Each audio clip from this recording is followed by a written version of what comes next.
The harnesses seem unique in design too. It's eerie to walk onto this glass because each time that you do, after having your mind distracted with something else, you stop short of going onto it to ensure yourself that it in fact is glass and not air. This is absolutely a magnificent way to exhibit this kind of a site.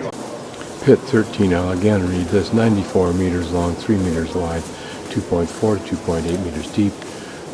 The largest of the 10 burial pits exhibited, divided into two parts. Each part, a total of 1,391 relics found, arranged in two layers, including 235 painted pottery goats, 189 pottery sheep, 458 pottery dogs, 455 pottery pigs, 54 pottery piglets, just like a world of domesticated animals. In the west part of the pit were mostly laid out life-size wooden carriage and a large number of potteries. Such crops as broom, corn, millet, and Chinese sorghum were found, along with some animal remains. A clay seal inscribed with Taiguan Shenyin, unearthed here, may imply that the pit was used as a food store for the imperial palace. Taiguan was the official responsible for the dietetic affairs of the emperor. Now we're going down even deeper. Absolutely a splendid museum. Even though I can't learn much from it, I can gain the resource and then explore it further at home. You're looking to my right. We've seen examples of this kind of blimp-style vessel, a very pretty vessel.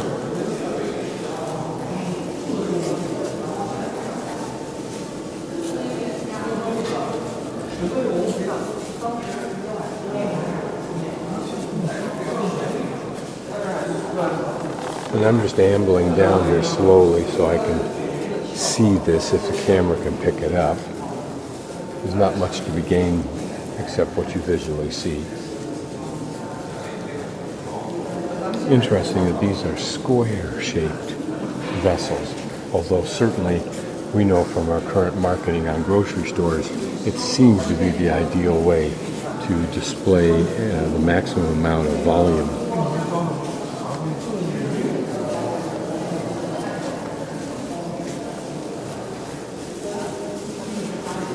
These presumably are collapsed versions of the same. So as that interpretive sign we just read suggested, this may have just simply been a huge storehouse. I'm going back now and film the left side. And some of this we could see from a distance.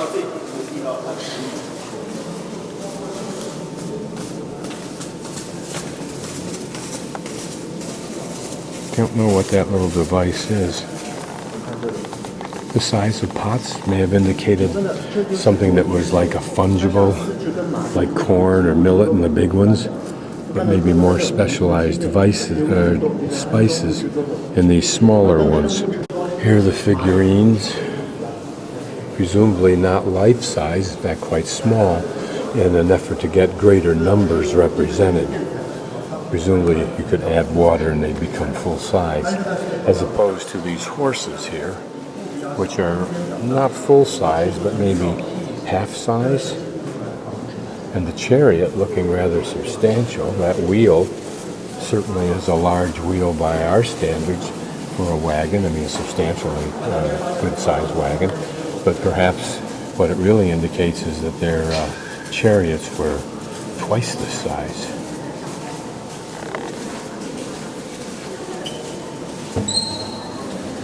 This gives us an archaeologist's view also, which I think is very fascinating. You have to empathize with those archaeologists that work at sites all over the world where if you discover anything during a season, including a little piece of bone or a tooth or a scrap of pottery, you're ecstatic. And here, it must have become rather boring to have figurine after figurine after figurine, ad nauseum almost.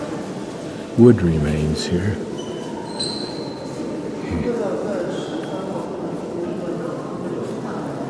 Now I'm returning to the right side. Here are charcoal remains.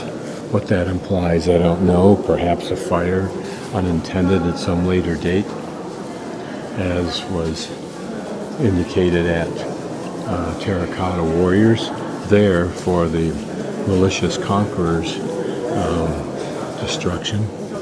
Okay, we don't see much here. Understatement. So I'm going to walk a little more quickly. Exactly what these wood remains are is interesting. Were they a cover, like we saw at Terracotta Warriors? Now these look like bones, like the rib cage of animals. And what's interesting is perhaps the lack of unique artifacts of the emperor, because these would have been the artifacts necessary to maintain his normal life, which would have been normal stuff like silverware from your kitchen cabinet, the bones of rare birds and animals. Was this because they were on the menu, or is it because he wanted to ensure that such birds and animals were in his afterlife? These are ox skeletons. Interesting that here they would bury the entire ox. I mean, it looks like it, obviously, if it's the skeleton. So why a whole ox when horses are represented as half their size, in other words, sculpted pieces? Because this represented an actual food source, whereas the horse was a utilitarian tool. Okay, that ends a pan of all of those two pits. This is labeled, I'm not even going to try and pick up the interpretive sign, there's not enough light on it, pit 13E, X number of meters long, let's see, can't even see that, I guess I can, 9.4 meters long, 3 meters wide.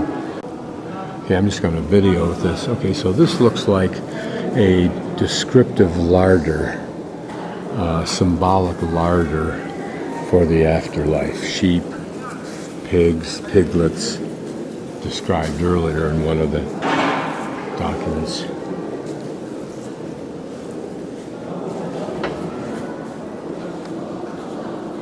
So imagine the nightmares of the artists who had to crank out endless piglets or pigs.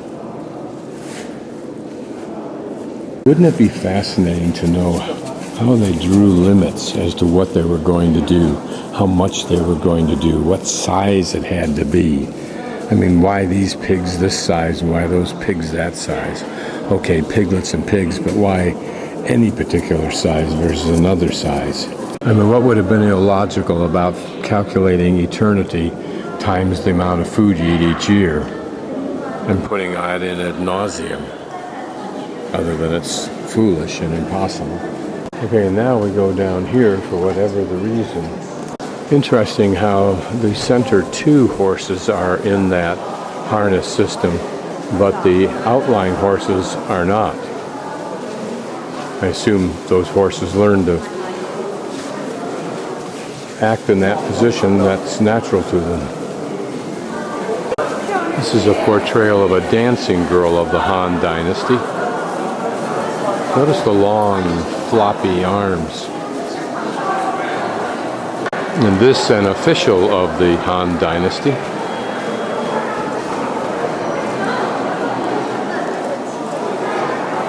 Notice how long the garments are, surely dragging on the ground, as with the dancer.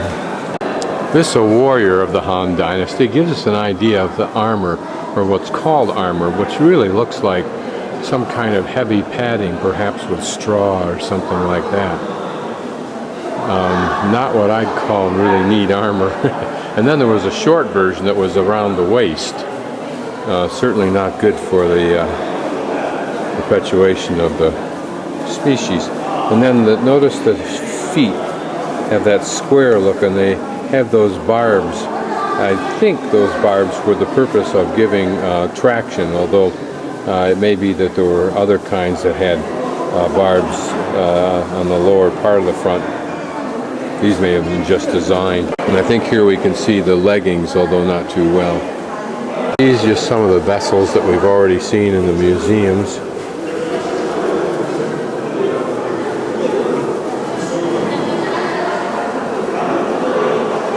No description of what they're for, but this would be good for salads, draining off that excess water.